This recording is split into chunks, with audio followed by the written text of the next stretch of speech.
Pakar Hukum Tata Negara ABD R. Rorano S. Abu Bakar menilai penetapan tersangka terhadap Rai Suryo CS dalam ijazah Presiden ke-7 RI Joko Widodo sah secara prosedural.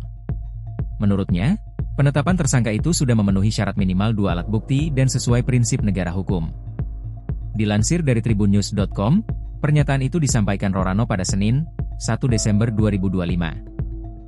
Penetapan status tersangka oleh penyidik Polda Metro Jaya harus dipandang sebagai bagian dari pelaksanaan prinsip negara hukum, Rex Taat, yang mengedepankan kepastian dan ketaatan pada prosedur formal, ujar Rorano pada Senin, 1 Desember 2025. Lalu ia menyebut, dalam kasus ini ada 2 aspek yang harus dipahami secara berimbang, yakni, ketepatan langkah penyidik serta hak konstitusional tersangka untuk menguji tindakan tersebut.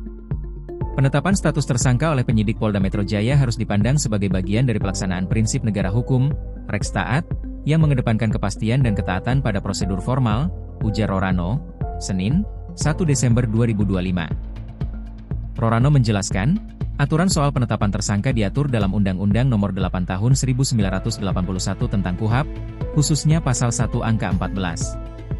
Atas hal itu, langkah penyidik menetapkan tersangka menurutnya telah memenuhi syarat minimal 2 alat bukti yang sah.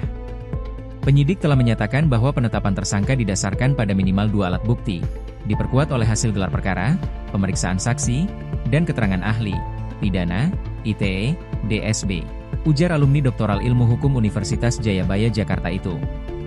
Lanjut ia menyatakan, prosedur ini menunjukkan pemenuhan kewajiban negara, yakni, seperti diamanatkan dalam Pasal 28D ayat 1 UUD 1945 untuk memberikan perlindungan dan kepastian hukum yang adil bagi seluruh warga negara, termasuk pihak yang merasa dirugikan.